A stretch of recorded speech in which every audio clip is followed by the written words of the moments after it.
Hello there. Whoa, the Irish electorate has given their woke establishment a right political bloody nose. Oh, did Lee Anderson really say that when he crossed the floor to Reform UK today?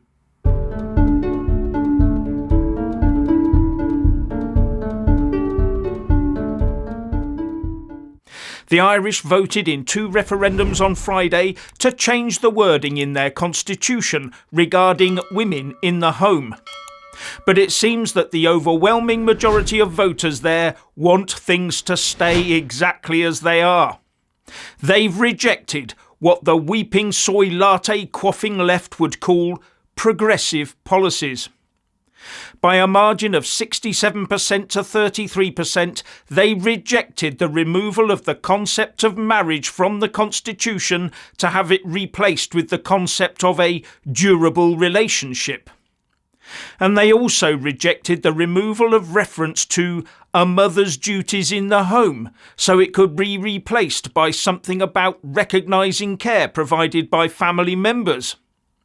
And for some inexplicable reason, the establishment ran those referendums on International Women's Day, and they probably thought that would help tip the balance towards the woke progressive answer.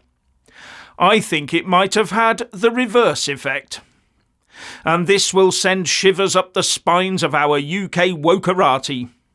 The idiot woke progressives in the Labour Party will now worry that this kickback by traditionalists might spill over into UK politics. But the Irish have the protection of their written constitution that can only be changed by a majority vote. Here in the UK, we rely on party political manifestos, and then parties, when voted into power, sticking to those manifestos. Only when they fear a big backlash do governments go for a referendum here in the UK. But only when they think they will win it, as in the Brexit referendum in 2016. Now, as far as I can see, most, if not all, the politicians in the Republic of Ireland were fully behind these progressive changes. And they're now all blaming their coalition PM, Leo Varadkar, for running a lacklustre campaign. With The Guardian saying, the 3 ruling parties, Varadkar's Fine Gael, Fianna Fáil and the Greens, alongside the main opposition parties, plus a host of non-governmental organisations, had all campaigned for a yes, yes vote. All were left chastened by the results. And for his part, Leo Varadkar said, "It was our responsibility to convince the majority of people to vote yes, and we clearly failed to do so." Now, he had said he wanted to remove some very old and very sexist language about women from their constitution. But the people, including the women, were definitely not convinced. In fact, I would say this is a definite rejection of the whole woke agenda in Ireland. But as ever, it is the people, the proletariat, that are wrong. The highly intelligent and cultured establishment cannot surely be wrong. So they'll be off to rewrite the proposals to have another referendum on it, and then keep going until they get the result they want. Maybe after a few more tranches of woke brainwashed students have gone through their university system, maybe. And I'll remind you what happened in Ireland in June 2008.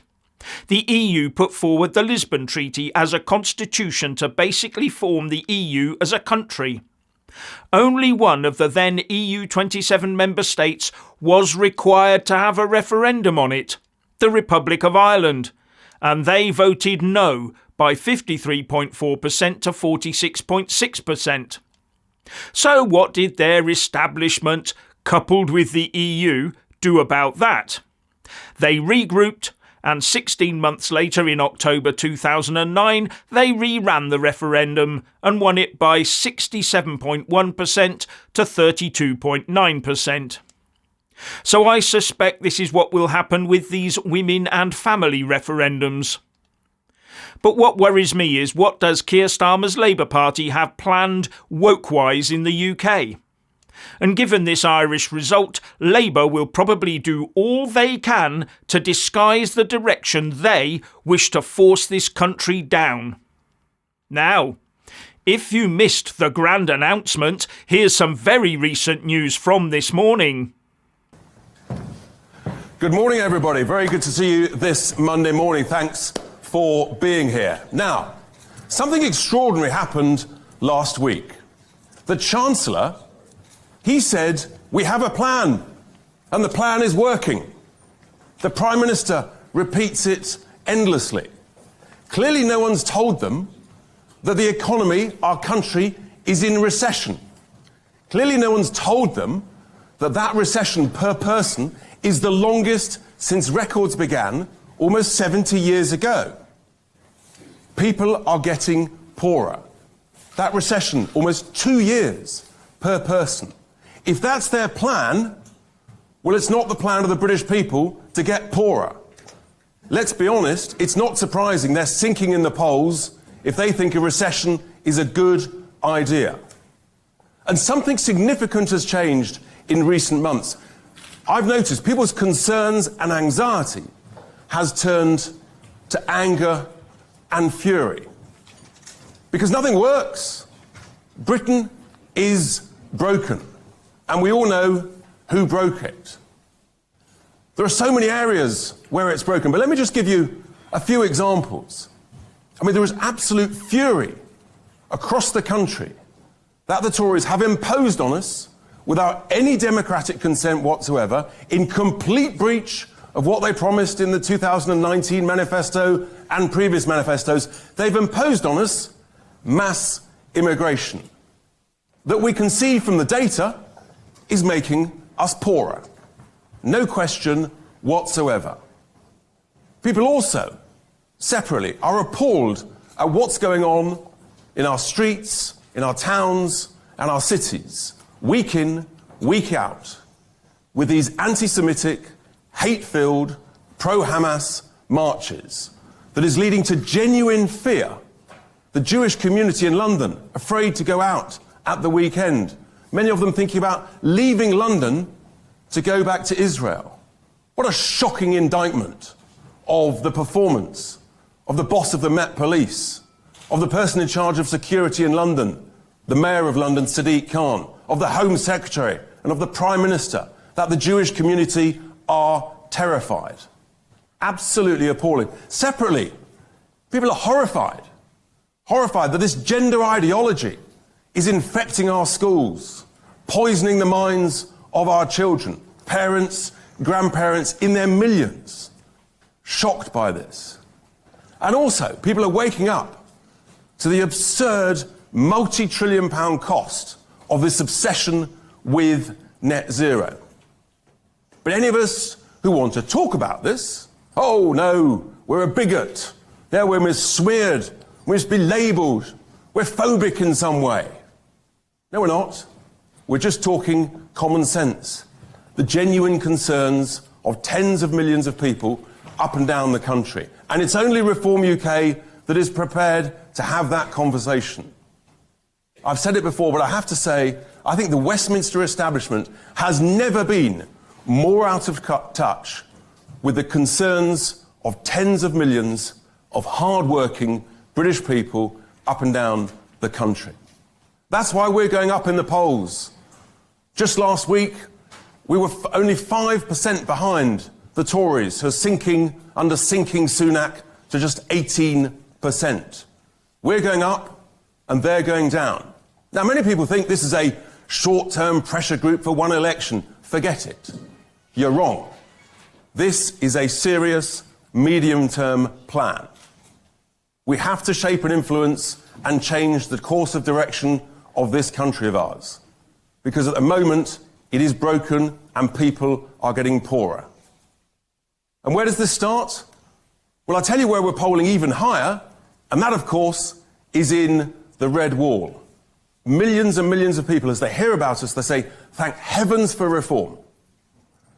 So let's be clear about our ambition. It's bold, it's ambitious. in the Red Wall, this election, we want to replace the Tories as the main alternative to Starmageddon. That's what it is.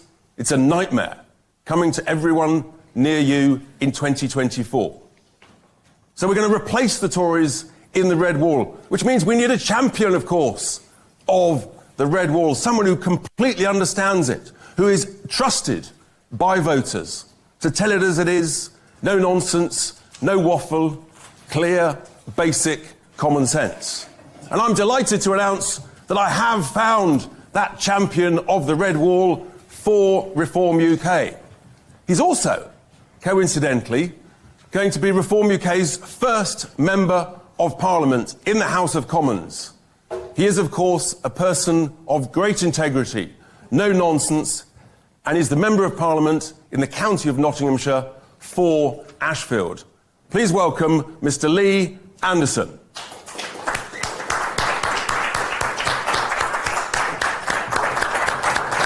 Thanks, Richard. Thank you very much indeed. Brilliant. Let's go have a quick photo with him.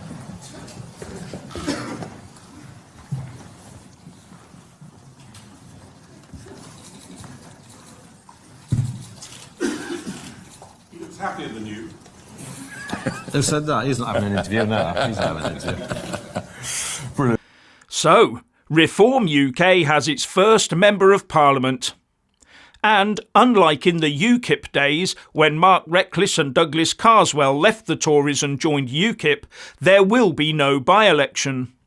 With the Reform UK leader Richard Tice saying that a by-election would be a waste of time, given that a general election is just weeks or months away.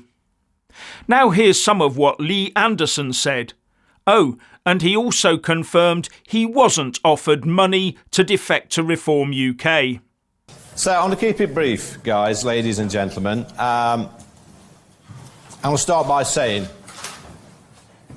I want my country back. Over the last year or so, I've had to do a lot of soul searching on my political journey. And it was laughing. And I don't expect much in politics other than to be able to speak my mind and speak on behalf... Is that you, Harry, laughing? Speak on behalf of my friends, family and my constituents. Now, I might not know a lot of these long words some of the people use in Parliament, but I know a few short ones. But unfortunately, this sometimes leads me to be labelled as controversial in my opinions. But my opinions are not controversial. There are opinions which are shared by millions of people up and down the country. It's not controversial to be concerned about illegal immigration. It's not controversial to be concerned about legal migration. It's not controversial to be, worried, concerned about the Metropolitan Police and a failing London mayor and the hate marchers, the street crime and the shoplifters literally getting away with ruining businesses on a daily basis. It's not controversial to fight back in a culture war that is sweeping our nation. I am proud of our great country and the gifts it has given to the world over hundreds of years. Gifts like the Industrial Revolution, railways, culture, sports, medicine, such as vaccines, which have saved hundreds of millions of lives. Now that might shock a few Reform UK voters and supporters. And we defeated fascism in 2 world wars. We have always punched above our weight on the international stage. But now, like millions of people in this country, I feel that we are slowly giving our country away. We are giving away our way of life. We are allowing people to erase our history. We are giving up our streets to a minority of people who literally hate our way of life. We are allowing people into our country that will never integrate and adopt our British values. Parliament doesn't seem to understand what many British people want. And quite frankly, some of them need to get out more. I made some remarks a few weeks back about the London mayor, for which I was stripped of the whip from the Conservative Party. And let me be clear right now, on this stage, I will not apologise. It is no secret that I've been talking to my friends in Reform for a while, and Reform UK has offered me the chance to speak out in Parliament on behalf of millions of people up and down the country who feel that they're not being listened to. People will say that I've took a gamble, and I'm prepared to gamble on myself, as I know from my mailbag how many people in this country support Reform UK on what they have to say. And like millions of people up and down the country, all I want is my country back. Now, this may sound offensive to the Liberal elite, but it's not offensive to my friends, my family, my constituents and some of my donors. Constituents like my mum and dad, who told me they could not vote for me unless I joined Reform UK. My parents are both nearly 80, and they get it, and I must not let them down. As I said at the beginning, I want my country back. Thank you. Interesting. Now, Tice went on to say that when he was a child, he was told we could trust the government, the police and the post office, and that was the embodiment of the UK, he said. That's all now in the past tense, isn't it? Food for thought, eh? And in some other breaking news, Kensington Palace has issued another photo of the Princess of Wales and her children, taken at about the same time as the one the press agencies are claiming may have been naughtily manipulated. But this new one, they say, is totally original, and you can see it was obviously taken in the winter. You can see it was snowing. Oh, and there's a wedding ring. That settles that then. Nothing to see here.